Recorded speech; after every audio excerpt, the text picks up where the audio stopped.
оқушылар, біздің каналымызға тіркеліп, комментарий қалдыруды ұмытпаңыздар. Көптеген БЖБ, ТЖБ-ларды салатын боламын. Қазір 11 сынып алгебра, көрсеткіштік және логарифмдік теңдеулер мен теңсіздіктер бөлімі бойынша жиынтық бағалау, яғни 7-ші БЖБ-ны орындайтын боламыз. Жалпы ұпайымыз бізде 15 балл. Енді бірінші тапсырмаға тоқталайық. Бірінші тапсырмада біз бірінші есепті жазып алайық.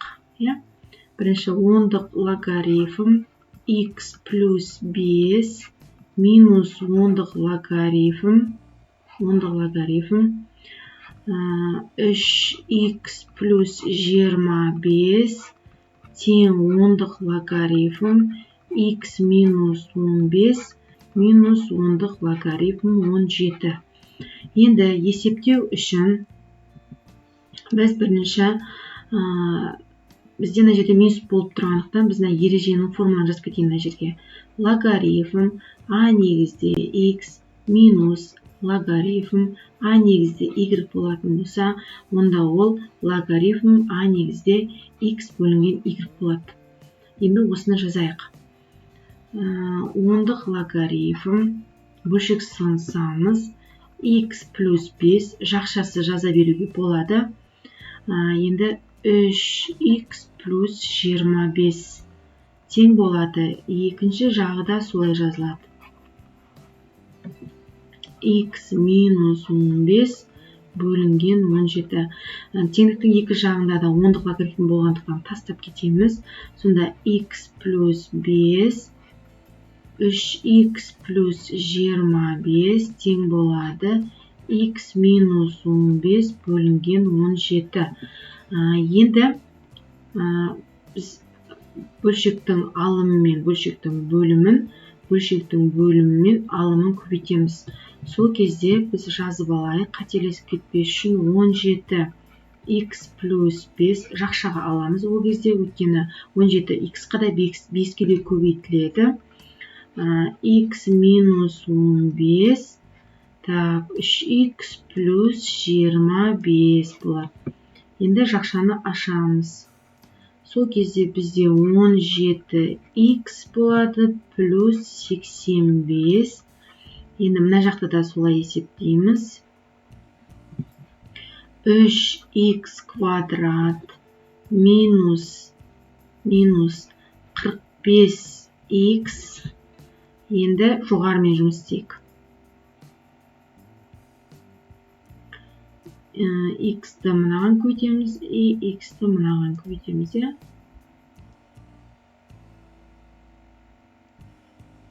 Сол кезде бізде плюс 25x минус 375 болады. Өйткені 15-тің алды минус, 25-тің алды плюс болғандықтан минус таңбасы болады. Енді ары қарай кетті. Жинайық. Барлығын оң жаққа жинайық. 3x квадрат. Енді мына жерде бізде минус 20x болса, мына жақтан 17x-ің теңдіктің екінші бетіне шыққанда минус 17 болса, онда екеуі минус 37x болады. Енді 85 теңдіктің екінші бетіне шыққанда таңбасы өзгереді. Сонда 375 пен 85 қосылады да 460 болады. Тең 0. Енді дискриминант табайық. 37-нің квадраты 1369 қосылған 4 көбейтілген 3 көбейтілген 460. 460-тың алды минус болғандықтан мына жерге бірден плюс таңбасын қойып кетсек болады. Келесі 1369 қосу көбейткен кезде, мына 3 санды көбейткен кезде бізде 5520 болады екен.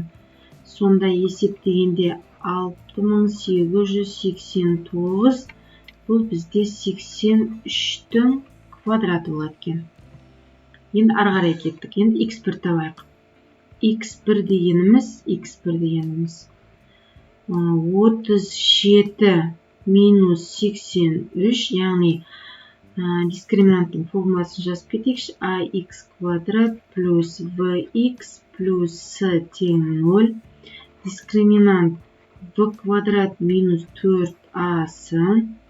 x1, x2 дегенімізді бірден жазып кетейік. Минус v плюс минус тубырасты дискриминант бөлінген 2a. Осы формуланы қолданамыз. Енді қарайық, мына жерде минус бар, бұның алдында формулада минус бар. Бізде 37-нің алды минус, сол себепті плюс болып кетті 37-нің алды. Енді 2 көбейтілген a деген болып тұр, формулада a бізде есебіміз бойынша 3-ке тең. Сонымен есептейік. Мына жерде минус 46 болады. Бөлімі 6 болады. Екеуінде 2-ке қысқартып жіберейік. Сонда минус 3-тен 23 болады. Енді x2-ні табайық. 37-ге 83-ті қосамын, бөлінген 6. Екеуін қосып бөлетін болсақ, бізде 20 шығады екен. Теріс санды алмаймыз, сонымен жауабы 20 болады екен. Ал жазып алыңдар бірінші есепті, енді екінші ә есебіне тоқталайық. Ал кеттік. 3-тің 2x дәрежесі деп жазсақ болады, плюс 8 көбейтілген 3-тің x дәрежесі көбейтілген 3-тің минус 1 дәрежесі. Қалай шықты? Жазып кетейік. a-ның n минус m дәрежесі болса, a-ның n дәрежесі көбейтілген a-ның минус m дәрежесі деп жазуға болады. Ары қарай кеттік. Минус 1 тең 0. Жинап алайық. 3-тің 2x дәрежесі, бізде 3-тің минус 1 дәрежесі, ол 1 бөлінген 3 болып кетеді. 8 алымға шығады сонда. 8 бөлінген 3 көбейтілген 3-тің x дәрежесі минус 1 тең 0. Енді 3-тің x дәрежесін a деп алайық. Жаңа айнымалы енгіземіз.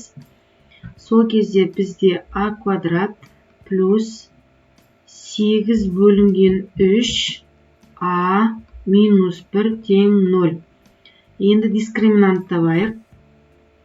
8 бөлінген 3-тің квадраты деген кезде 8-дің квадраты 64, 3-тің квадраты 9 плюс 4 болады. Неге плюс қол жерін? Өйткені формулада минус бар, есепте с бос мүшенің алды минус бар, сонымен плюс болып кетті. 4-тің алды плюс болып кетті. Сонда 4,9-дан 64. Енді есептейік. Бөлімі 9 болады. Көбейтіп қосқан кезде бізде 100 болады. Ол бізде 3 пен 10-ның квадраты болады екен. Дискриминант шықты. Енді a1 табайық. a1 дегеніміз бөлшектің үстіне бөлшек кетеді. Енді теріс санмен аламыз. Минус 8 бөлінген 3. Минус 3-тен 10 бөлінген 2 тең болады. Бөлімі 2. Ортақ бөлім 3. Алымдары минус 18 болады. Минус 18-ді 3-ке бөлетін болсам 6. 6-ны 2-ке бөлетін болсам, менде минус 3 шығады екен. Минус 3-ті қабылдамаймыз. Ары қарай кеттік. a2-ні табайық. a2-ні табатын болсақ, бөлшектің үстіне бөлшек кетеді. Минус 3-тен 8 қосылған 3-тен 10 бөлінген 2. Есептейік. 2-ден 1-ден алдына шығарып жіберейік. Көбейтілген бөлімдері 3 болады. Мына жерде минус 8 плюс 10 болып тұрған кезде 2 шығады. 2 мен 2 қысқарып кетеді. Бізде 3-тен 1 болды. 3-тен 1-ді қабылдайды. Ал кеттік. Енді бағанағы айнымалы енгізіп кеткен жерге келеміз. 3-тің x дәрежесі 3-тен 1 болады. 3-тің x дәрежесі 3-тің минус 1 дәрежесі x тең болады минус 1-ге. Сонымен жауабы минус 1. Ал жазып алыңыздар, келесі екінші есепке көшейік. Біз теңдіктің екі жағында логарифм болып тұрғандықтан тастап кетеміз, өйткені 3 негізде болып тұр, сонымен аргументтерді теңестіреміз. Ал екінші есепте 2-нің x дәрежесі көбейтілген 2-нің 2y дәрежесі деп алуға болады. мынау 2-нің 5 дәрежесі. Ал енді А-ның X дәрежесі көбейтілген А-ның Y дәрежесі болатын болса, А қосылған Y болады. Енді X минус Y тең 2-ні қайта жазамыз. X мына жері қосылу болайын деп тұр. Қосу 2Y тең 5. 2-ге көбейтейік. Сонда 2x минус 2y тең 4. Екінші теңдеуді қайта жазайық.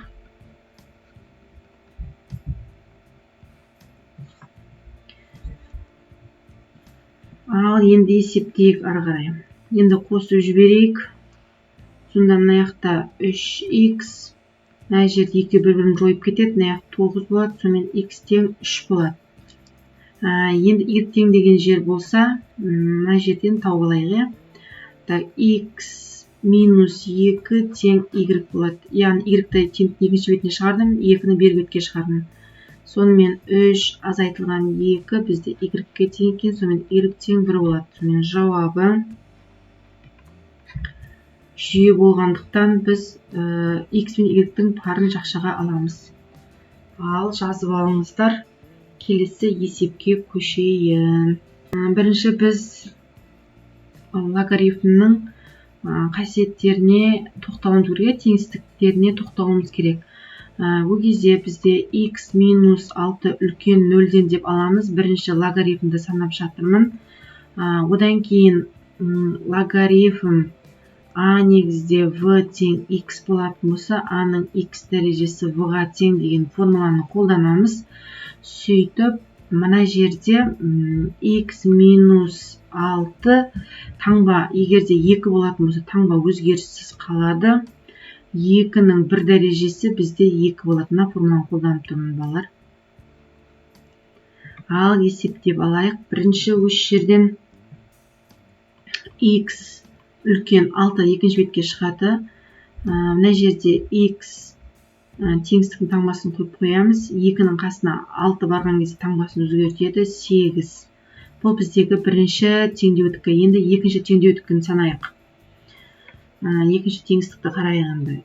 Енді былай жазуға болады. 2-нің 2-ден 1 болып тұр ғой, соны 2-ден 1-ді былай жазуға болады.